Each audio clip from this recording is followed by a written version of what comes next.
Bismillahirrahmanirrahim. Assalamualaikum warahmatullahi wabarakatuh.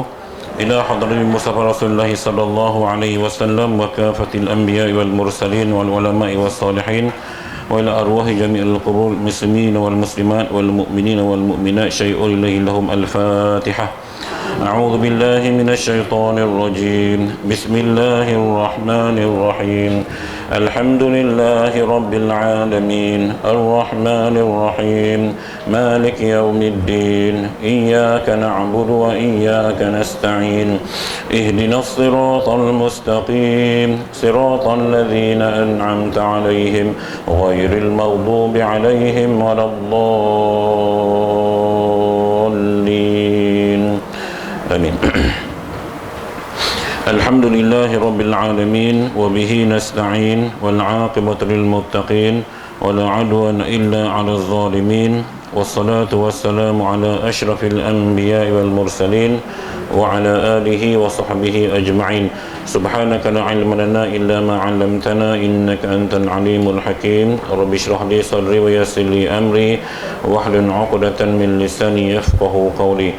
Allahumma yassir umurna wa la tu'assir. Rabbi yassir wa la tu'assir. Rabbi tambil khair. Amin ya rabbal alamin. Baik. Sebelum kita mulakan kuliah pada pagi ini, mohon untuk kita bacakan Al-Fatihah buat arwah Profesor Dr. Yusuf Al-Qaradawi yang telah meninggal dunia semalam. Merupakan tokoh yang banyak berjasa dalam dunia Islam, merupakan Presiden Kesatuan Ulama Sedunia.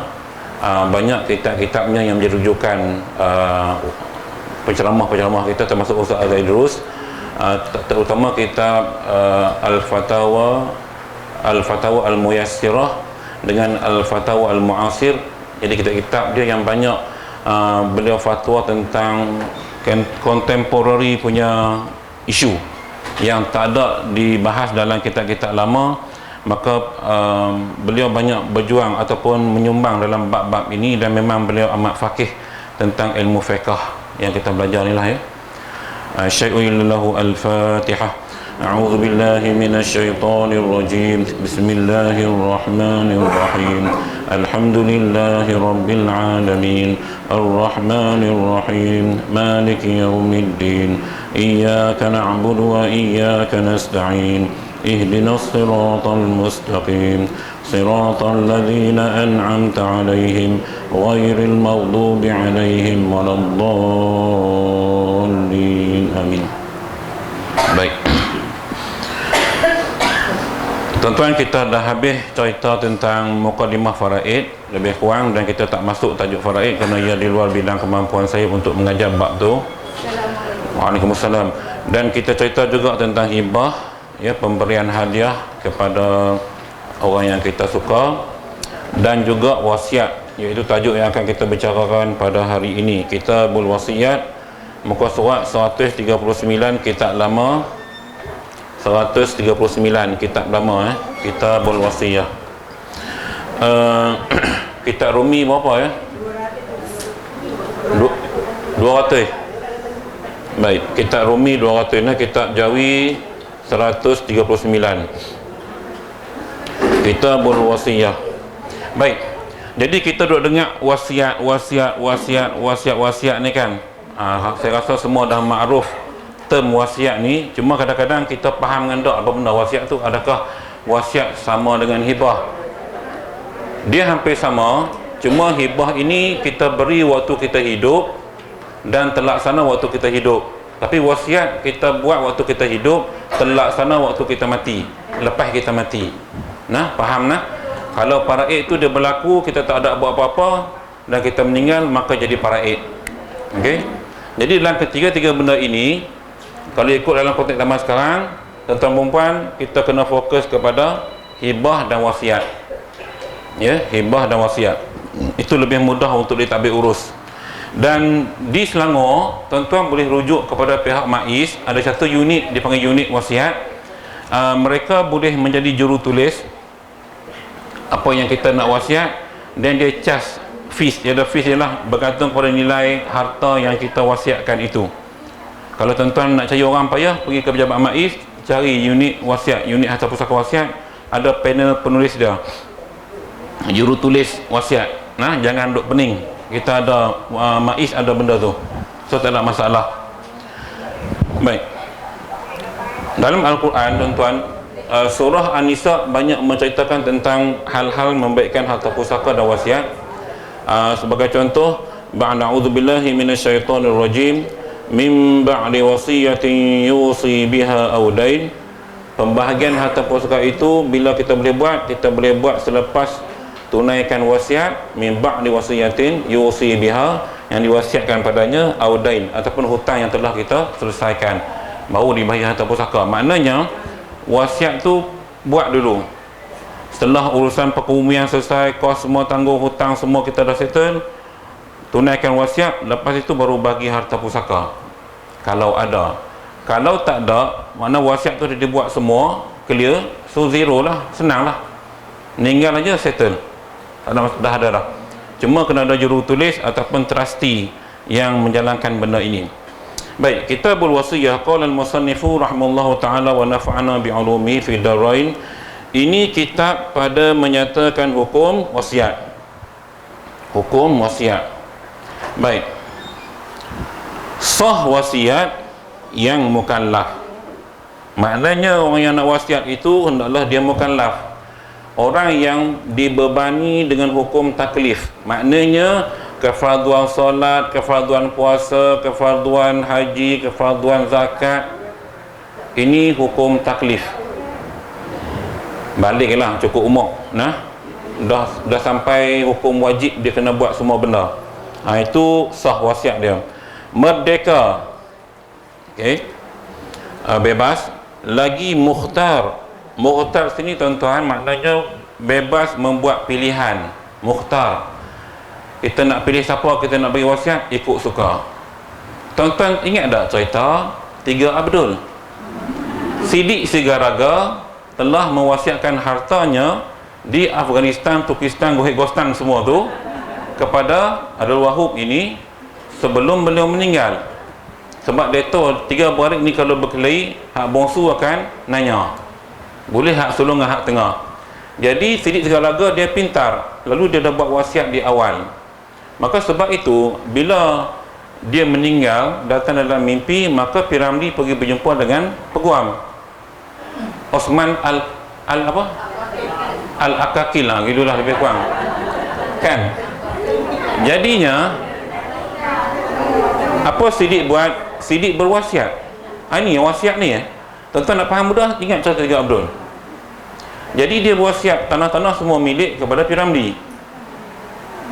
Jadi bila kita tengok adegan tu, berlaku perebutan kuasa setelah Siddiq Sigaraga meninggal dunia antara 3 Abdul, yang akhirnya menjadi tradisi kita hari ini, hak bongsu dapat rumah. Betul tak? Piramli punya penangan, hak bongsu dapat rumah. Selalu lagu tu,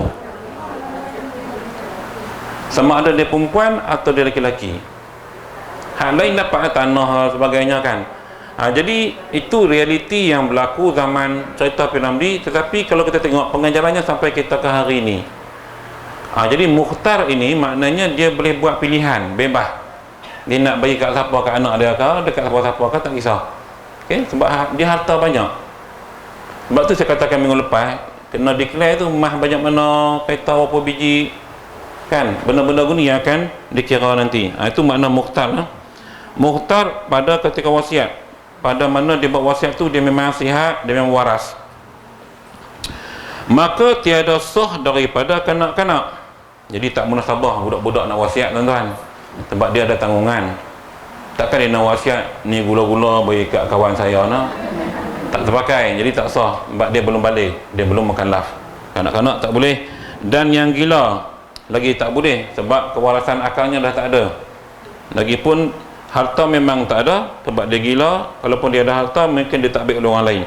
Dan sahaya dah tak ada sekarang ini. Jikalau makatib sekalipun yang tiada diizin oleh penghulunya, atau budak-budak kerja, budak-budak kerja yang ada pemilik dia, ada tuan dia, penghulunya. Dan yang tergagah, yang kena paksa. Jawi lama tergagah, yang kuat bukan maksud kuat, yang dipaksa. Tuan-tuan bila baca, oh kuat, orang kuat pun kira juga no. Dia bukan tergagah, maksudnya dipaksa. Gagah kuat kalau tergagah dipaksa. Jadi wasiat tak sah kalau dipaksa. Bimbang juga ada pihak ketiga ugut ke apa benda kan. Hantar wasiat macam ni aku bunuh hang, hantar wasiat ni aku colek anak hang, hantar wasiat gini lagi, macam-macam. Mungkin berlaku begitu. Jadi hukum wasiat tak sah, tak terpakai. Dia kena rela hati. Sebab tu nak buat benda ni kena pergi, sama ada pi dua orang lelaki bini ataupun seorang je pi, tak ada siapa-siapa ugut. Dan biasanya orang yang menulis itu dia akan tanya, tuan rela, ikhlas, tiada paksaan sebelum wasiat? Ya. Tuan-tuan dia juru tulis tu dia akan tanya dulu. Sebab dia termaktub dalam syarat. Dipaksa tak boleh, tak sah. Adapun yang mabuk seperti orang mukallaf. Ni tuan-tuan akan confuse. Kenapa dihukumkan orang mabuk bila berwasiat sah macam orang mukallaf? Jadi ulama dalam mazhab Syafi'i dia kupas bab ni, dia hujah kerana mabuk ini bukan dia maksud mabuk yang makan arak, tapi mabuk macam kita pening-pening, umpama kita mungkin salah makan pucuk paku, capak susu, Nescafe ke apa benda kan. Jadi kita pening macam orang kena penyakit apa benda hak pusing-pusing tu, saya pun lupa dah. Vertigo. Ada rasa pening ataupun pening macam orang yang kena darah rendah, dia nak bangkit tak boleh, dia rasa pening meloyong hayang. Itu maksud mabuknya tu. Jangan tuan-tuan faham mabuk minum arak. Ni cerita Islam dia tak sentuh isu benda ni. Jadi maknanya sah benda tu sah sebab dia masih ada kewarasan, hanya mungkin dia punya pening-pening lalat gitu. Biasalah begitu. Banyak berlaku begitu ya. Baik. Dan mabuk okey, maka sah wasiat itu bagi jihah yang halal. Sah wasiat bagi pihak yang halal, bagi jalan yang halal, dalam konteks yang halal. Contohnya tuan-tuan, kalau kita tengok di MAIS punya kenyataan, antara cadangan pihak MAIS kalau kita nak wasiat ni kat siapa tuan-tuan? Keluarga yang miskin. Jadi kita tahu kita ada adik-beradik yang miskin, mungkin memang rezeki dia nikah dengan orang yang miskin. Jadi waktu kita hidup, kita habang ke anak kita, kata mak mati nanti, mak dah buat wasiat, ni duit ni hang bagi kat mak ngahang, kesian kat dia susah, dia takdir Allah menikah orang susah, anak ramai pula tu, jadi duit ni ada 10,000 hang bagi kat mak ngahang. Nampak nah? Wasiat siap-siap, tapi tulislah, cuma kita habang kat anak kita, bila mak tak ada baru hang bagi. Mungkin duit simpanan kita kan, duit SB kita kan, tak ambil-ambil kan, tak keluar-keluar tu kan. Jadi kita buat begitu. Kemudian anak angkat kita, tuan-tuan boleh yang ada anak angkat, nak wasiatkan anak angkat, no problem. Sebab anak angkat tak boleh ambil harta pusaka. Jadi kesian kat dia. Kadang-kadang kita bela mereka lebih baik pada anak sendiri. Di sudut hormat kita, macam-macam lah. Jadi maknanya mereka nak ambil pusaka tak boleh. Jadi kita waktu hidup kita boleh bagi kat mereka wasiat. Maknanya ikutlah apa benda yang kita nak tulis. Jadi waris kena setuju sebab ni dah wasiat. Lawyer dah sign, trustee dah tulis. Begitu ni. Anak susuan serupa agak. Walaupun hukum anak susuan di sudut hukum syarak sama macam hukum anak biasa, bab pusaka tak boleh. Jadinya wasiat siap-siap. Ya. Kemudian kita buat mana ke masjid surau. Macam saya cerita minggu lepas, arwah Dr. Harundin kan dia beritahu sebelum dia buat penerbangan pembedahan jantung di Los Angeles sana, kan dia habang kat menantu dia suruh pergi keluar duit 200,000 hang pergi bagi kat masjid sekian-sekian di Perlis, mereka nak buat kubah masjid. Wasiat lah tu. Okey, jadi bila dia pergi dan meninggal, anak dia keluar duit pergi buat duit tadi pergi infak kepada masjid. Jadi kita boleh buat tuan-tuan, masjid surau ni yang paling banyak pahalanya sebab dia berjalan. Saya duduk tengok masjid kita tar ni nampak teruk dah. Tar kan, kalau di luar jalan berapa kali orang turak dah. Kita duduk macam tu daripada sejak saya duduk sini lah.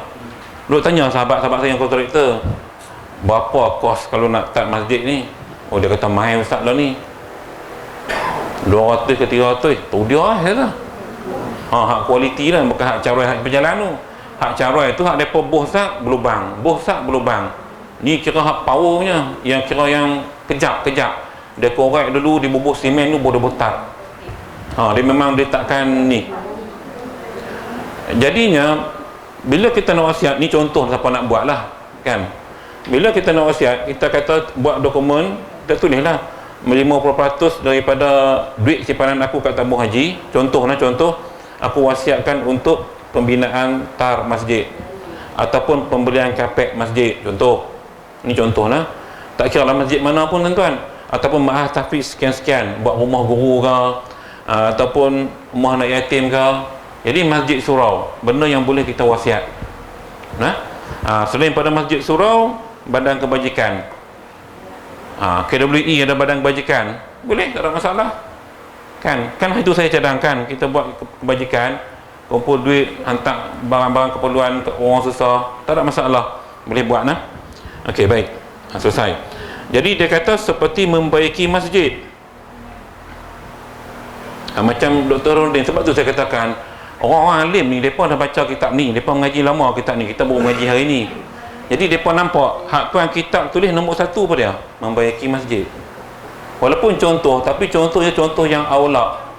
Jadi tuan-tuan puan sekalian, bila kita nak wasiat nanti, maka kita kena tengok nombor 1 ni, nombor 2 kita pilih lah lain, rumah orang tua ke, rumah anak yatim ke, apa benda kan. Tapi hak masjid nombor 1, sebab keperluan tu sentiasa ada. Jarang benda yang kita bina dia bertahan lama, lama-lama dia reput, lama-lama dia berlubang, kena tukar baru. Kapek pun lama-lama dia lusuh kan. Macam kapek kita pun, seingat saya, kita pasang baru waktu Sultan Rasmi dulu, tahun bila dah tu, 2010 ke apa, saya ingat dah 12 tahun. Elok benar nak tukar tu kan. Memang mahal kapek tuan-tuan, nak mohon zakat jenis mohon. Pengalaman saya waktu saya takbir surau di Subang dulu, mohon dengan zakat ni tuan-tuan, berpeluh nak lulus tu, tunggu turn. Dia kata, Syekh ni senarai ni. Maka lalas segeram saya pergi jumpa Datuk Adib kan pengurusi MAIS, ngadap dia pagi tu, kata Datuk, ni nak jemaah nak raya tu, bulan puasa saya pergi tu, dia tunjuk gambar kapek teruk. Jadi pagi saya jumpa, pukul 3 petang lori mai pasang. Siap. Ni kabel mengarut banyak tau, kabel mengarut banyak. Bila kata direct tunjuk bukti semua, petang tu juga dia pergi SU dia, settlekan. Petang lori mai pasang terus, saya terus sign. Sebab seminggu nak raya.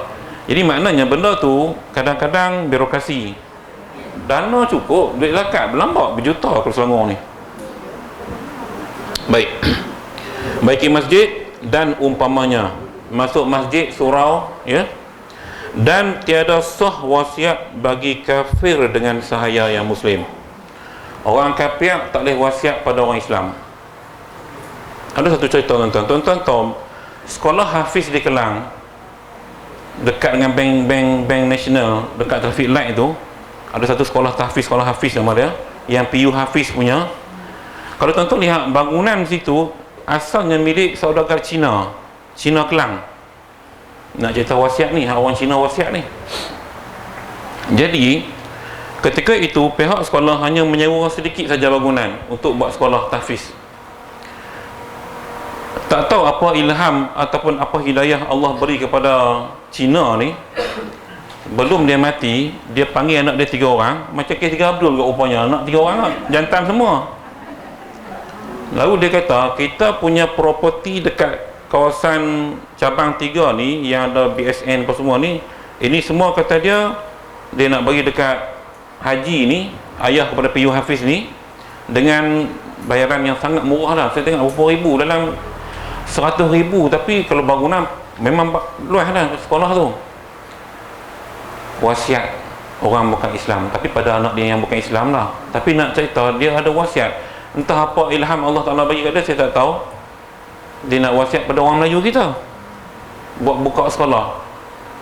Sebab dia kata sejak depa ni sewa bangunan ni, dia punya ada ong tu pada bisnes dia. Cina kalau kata ada ong ni, jangan cakap lah tuan-tuan. Okey. Ini cerita wasiat orang bukan Islam yang real berlaku di kawasan kita. Baik. Dan tiada sah wasiat bagi kafir dengan sahaya yang muslim dan murtad, tak sah. Dan mashaf dan kitab ilmu yang padanya asarul salaf. Tuan-tuan, wasiat buku-buku tak boleh nak, tak sah. Nak wasiat Quran tak sah, tak payah. Buku novel ke semua tak ada wasiat nah. majalah laman sari kau semua tak sah. Benda itu bukan benda bernilai, dia hanya manfaat ilmu kita baca. Biar situ letak nak baca, dapatlah pahala. Okey. Hadiah tak apa, infak tak apa, wasiat tak payah nak sedekah, kita sedekahlah, kita hidup ni kita infaklah Quran. Saya selalu buat nak galakkan orang berinfak ni. Biasa saya akan elan dalam grup saya punya tim lah. Saya dah habis khatam Quran, sebuah Quran. Okay, saya offer lah, siapa yang nak saya baca Quran sampai khatam dan dia kena hadiah Quran kat saya lah, beli untuk hadiah kat saya. Jadi orang buat lah, so take turn lah. Jadi hari-hari saya baca, habis Quran ni saya habaq lah. Saya dah habis khatam, dah habis baca. Jadi niat tu untuk arwah siapa-siapa, kita share lah niat tu. Habis ambil Quran kedua, jadi Quran banyak kat rumah saya. Saya buat gitu tu, nak tolong orang. Kalau tidak, tak buat gitu, dia tak baca dia sendiri pun. Dia beli, dia rajin baca tak. Macam tuan-tuan dok khatam bulan puasa je pun. Betul tak?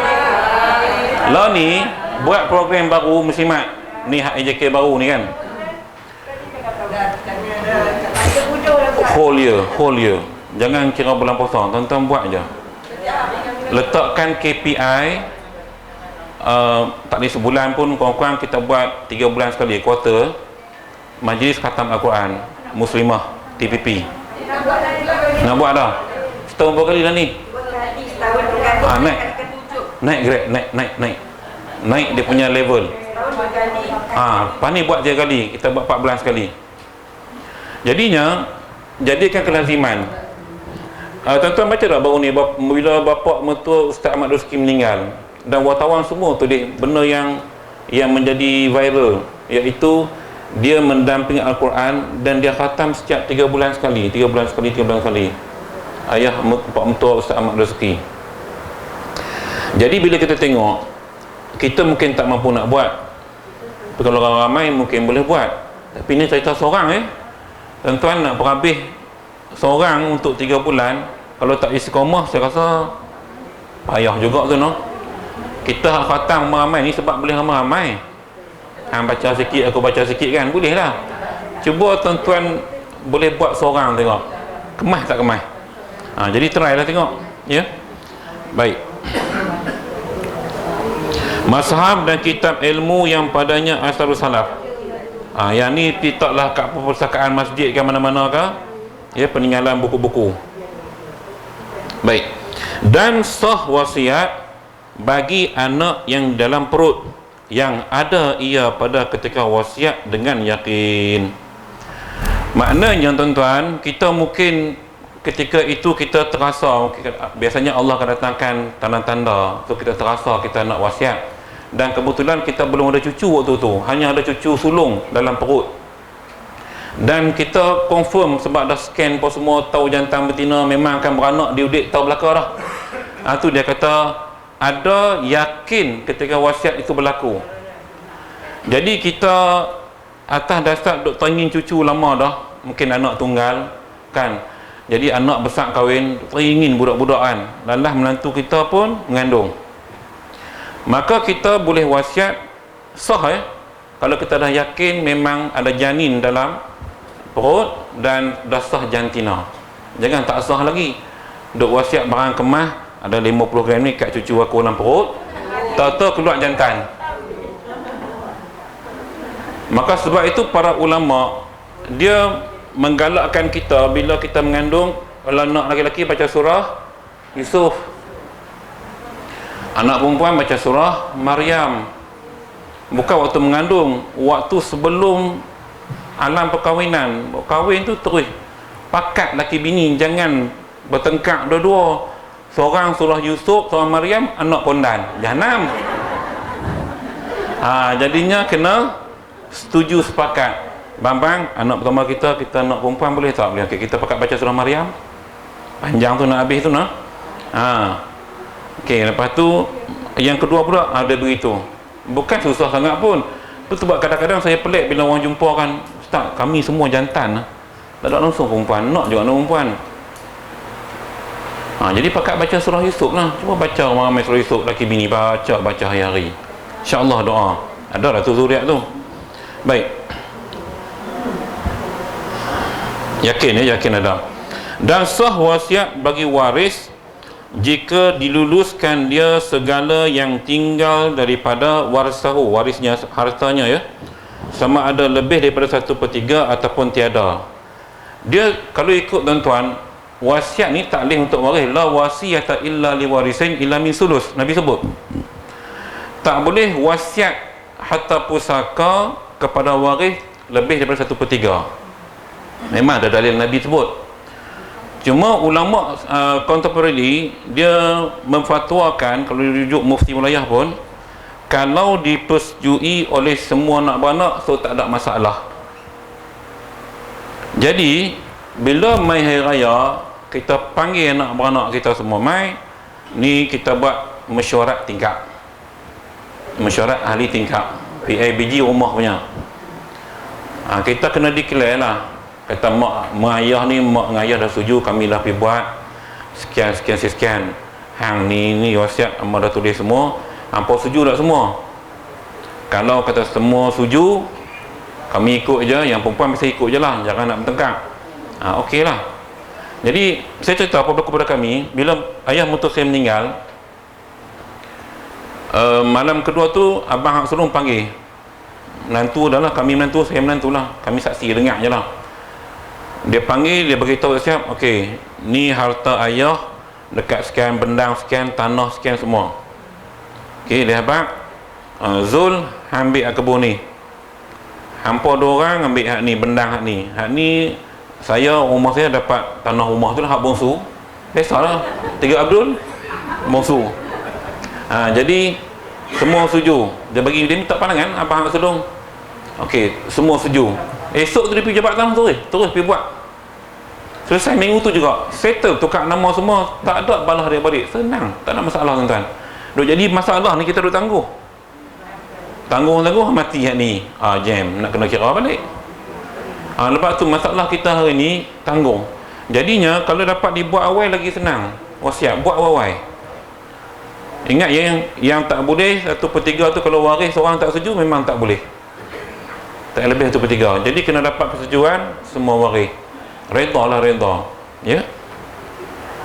Kalau anak-anak faham ni senang, takut yang tak faham tu semua nak bolok kat dia. Macam 3 Abdul lah, Hak Sulung nak kat dia semua, hak tengah dapat sikit, ini tidak adil. Kan dia kata, nampak tak dalam drama tu. Baik.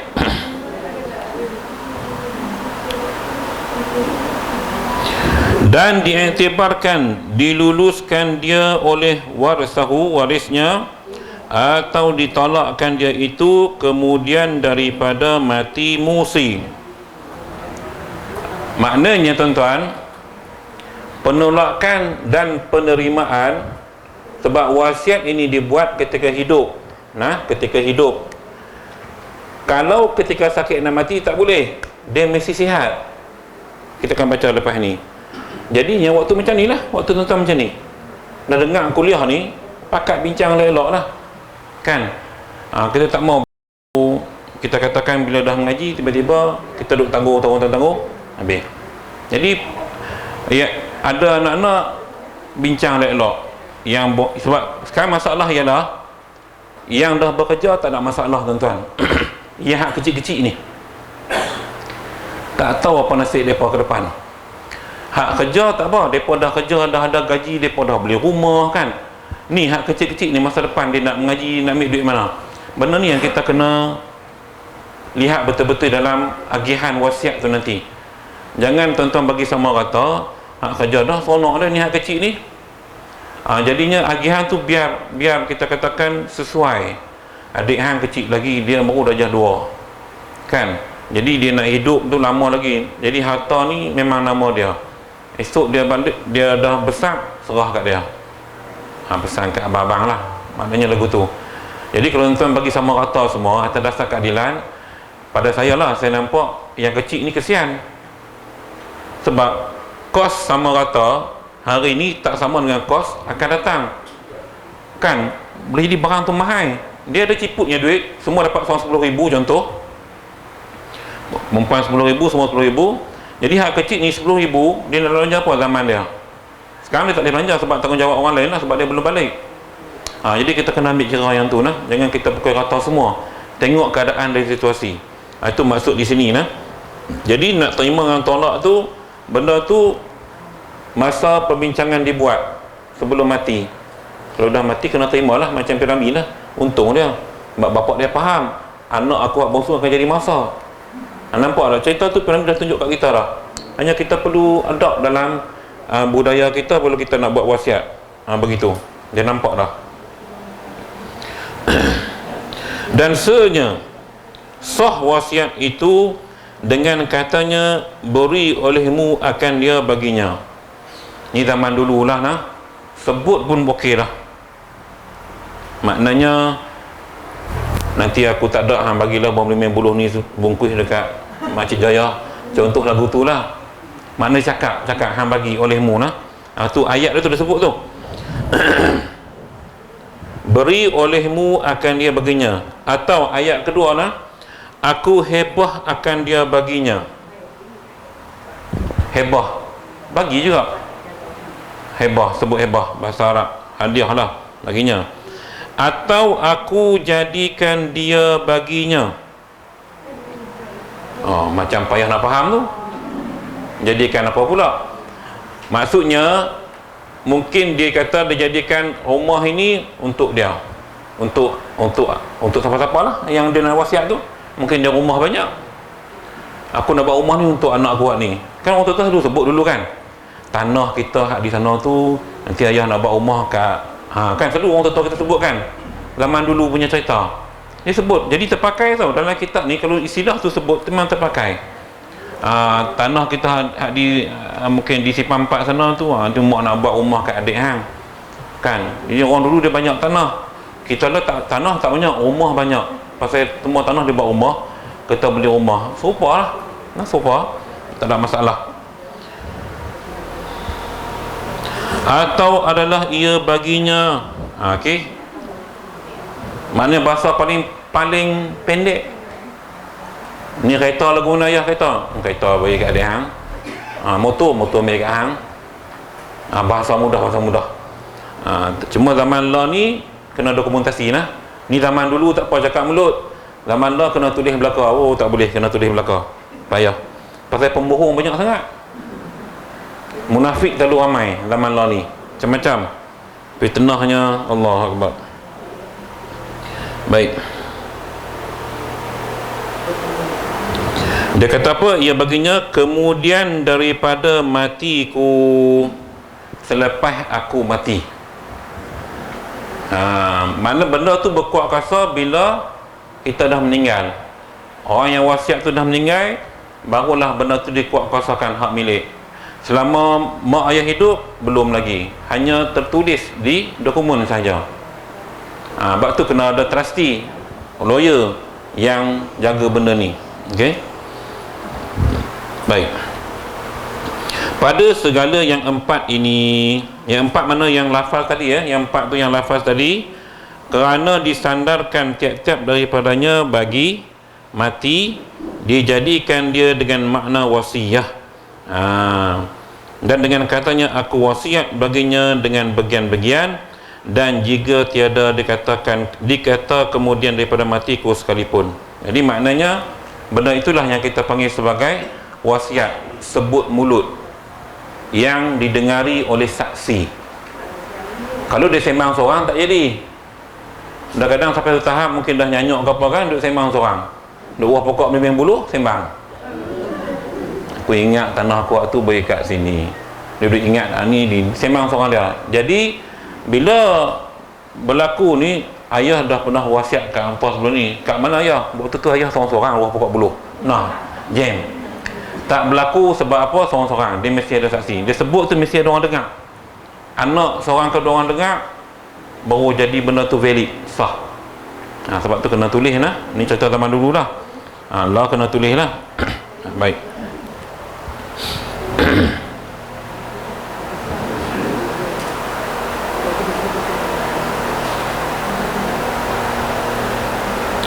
Maka sahlah wasiat dengan beberapa yang tersebut daripada musi. beberapa perkataan ya yang disebut bil musi, maksudnya orang yang berwasiat.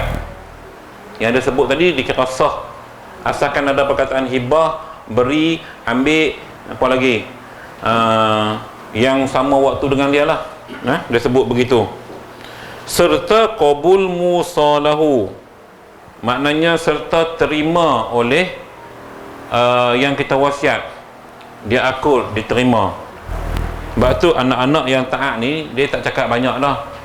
Kalau itu rezeki dia, terima lah kan. Nampak macam mana?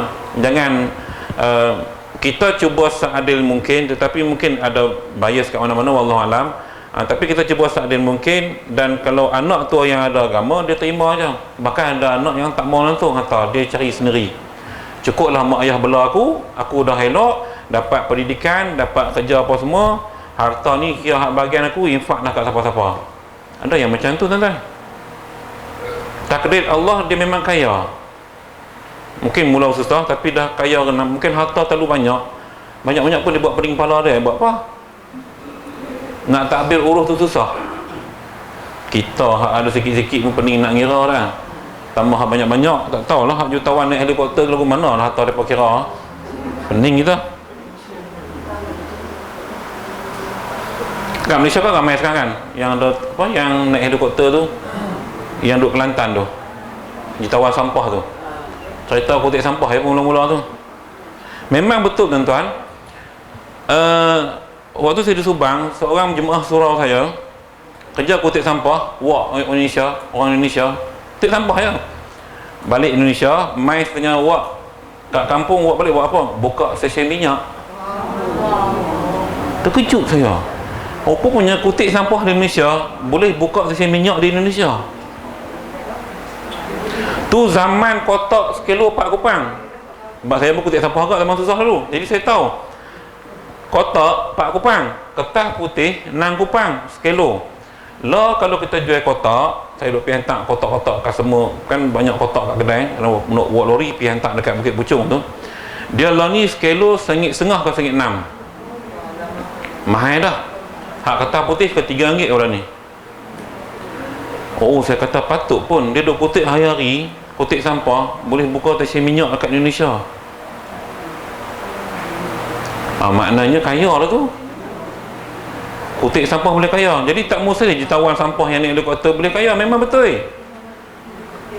Depa kutip sampah, depa ikat kemas-kemas, binding kemas-kemas untuk hantar ke luar negara.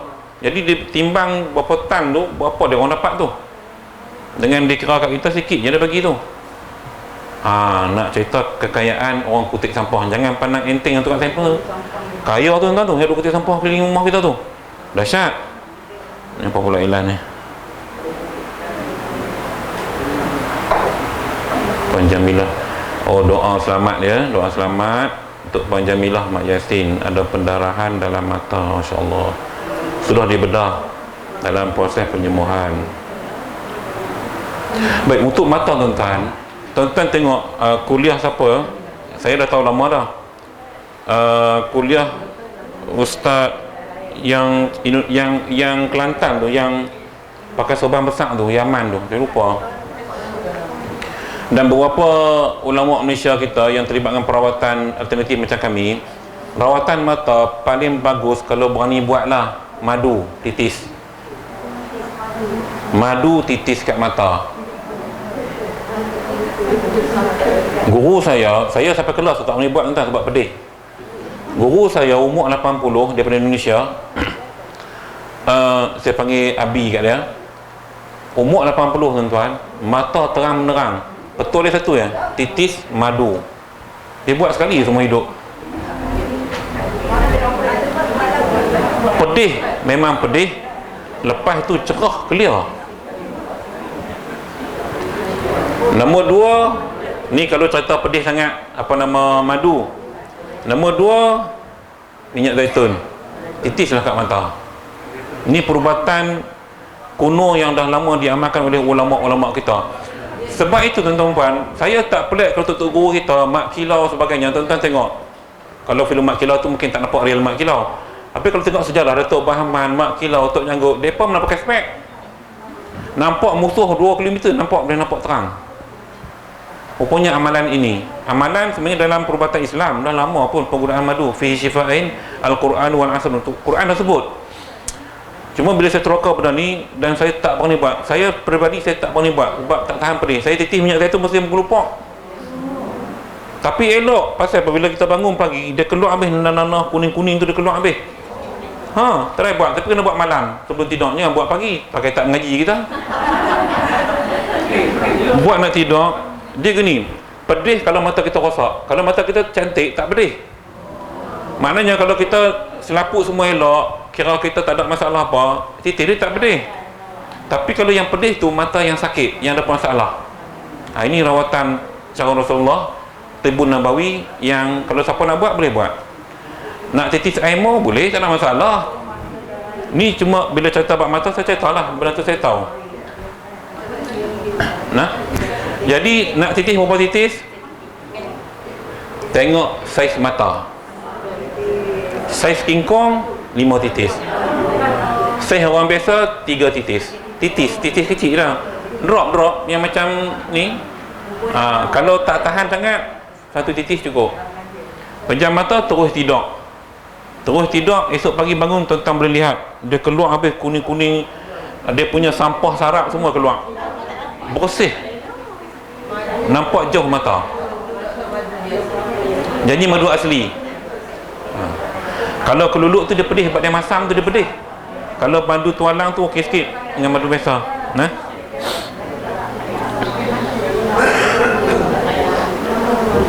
Siapa nak berubat cara tulang ni tak ada masalah, boleh.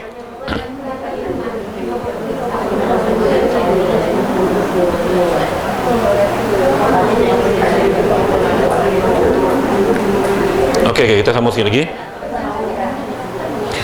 Maka tiada sah qabul dan ditolakkan dia itu dahulu daripada mati musi. Jadi tak boleh tuan-tuan, tak sah kita tak terima waktu orang tu masih hidup. Maknanya dia dah wasiat semua, dia panggil tiba-tiba ni kata saya tak mau, saya tak setuju. Tak boleh. Sebab benda tu dia wasiat berlaku selepas mati. Jadi kita yang wasiat, kita mukhtar, kita bebas pilihan. Ikut suka aku nak wasiat kat masjid ni berapa, dekat surau ni berapa, dekat rumah anak yatim ni berapa, dekat badan kebajikan ni berapa, ikut suka aku, harta aku. Yang hang tak setuju pasal apa? Jadi dia kata tak sah penolakan. Yang kita panggil anak kita tu, biasalah anak kita kan, harta mak ayah banyak, kita panggil, kita dah buat wasiat. Ni harta mak, okey, duit mak tabung haji ni mak nak infak semua kat masjid. Contoh, harta ni serta banyak lah. Barang kemas mak 200 gram 200 kilogram. 200 kilogram ni mak nak bagi kat rumah orang tua-tua, apa nama tu, Pulau Meranti. Jadi anak-anak dengar dah pernah dengar dah. Dia kata mana bahagian aku, kan? Jadi kalau seandainya ketika itu kita dah buat penulisan semua dah termaktub dalam penulisan semua, dia tuan-tuan jangan panggil sebelum buat dulu, kita dah timbang tara, dah fikir habis-habis, baru panggil. Dokumen dah siap, dah dicok semua siap. Tapi tak boleh lebih daripada 1/3 kan? Kalau persetujuan semua. Kalau semua setuju tak apa, tak setuju tak boleh. Itu masalah tu. Sebab tu kalau boleh sebelum tu bincang sekejap, lepas tu baru buat. Takut clear adik-beradik anak-anak, risau juga. Kerana harus bagi musi ia kembali padanya. Maknanya bila berlaku penolakan, wasiat tadi katalah tak setuju berkali, kita pun pening kepala, so kita boleh ejah balik. Cumanya penerimaan penolakan tu dia tak sah. Maksudnya segi hukum lah, dia kena redha lah, bincang-bincang semua. Okey, ejah balik lah, edit balik. Kita edit balik, pergi pejabat lawyer edit balik. Jadi semua dah okey, baru jalan benda tu. Jadi penguatkuasaan berlaku bila? Lepas mati baru berlaku benda tu, penguatkuasaan dia. Baik. Maka harus bagi mereka yang menolakkan dia dahulu daripada mati musi, ia qabul kemudian daripadanya dan tiada sah ditolakkan dia kemudian daripada qabulnya. Jadi maknanya bila dah selesai semua, jadi lafaz terima tu boleh selepas mati, tak ada masalah. Dia nak kata aku terima, dia tak terima pun benda tu dah memang nama dia, terima je lah, ya. Itu maksudnya. Dan tiada sah wasiat daripada yang lebih daripada sulus pada sakit yang ditakut daripadanya. Yang tak sah 1/3 tu kalau wasiat ketika sakit. Tu yang Nabi tak bagi tu. Dia suruh wasiat waktu hidup, waktu sihat. Waktu sakit dah tak boleh. Sebab apa? Bimbang-bimbang kewarasan tu dah tak ada.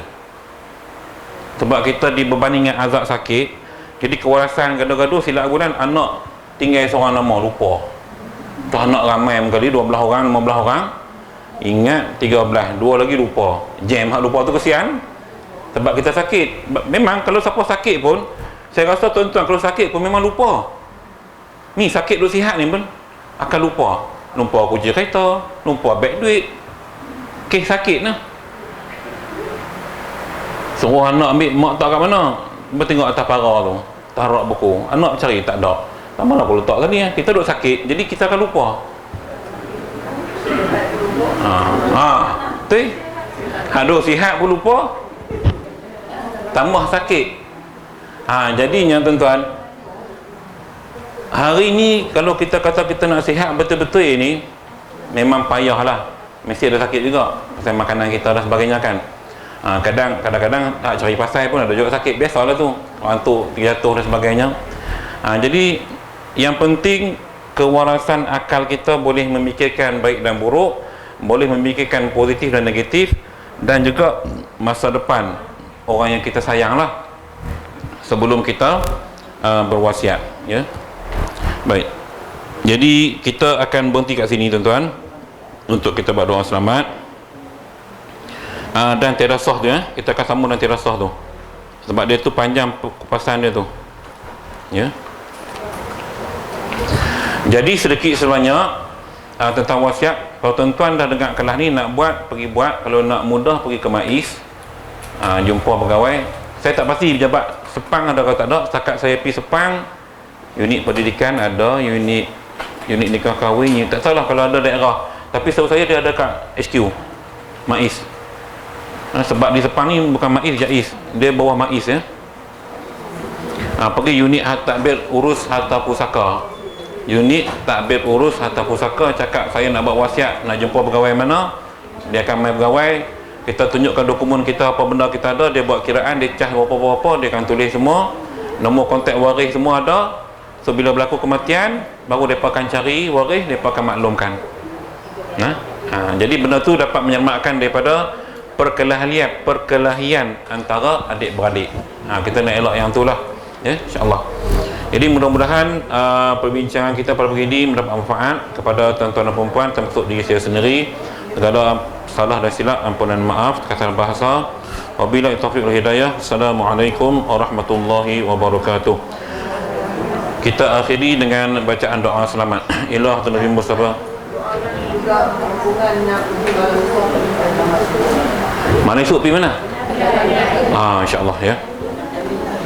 Sekali, ya, untuk yang ke Hak Yai, jaga-jaga lah, curi organ banyak tau.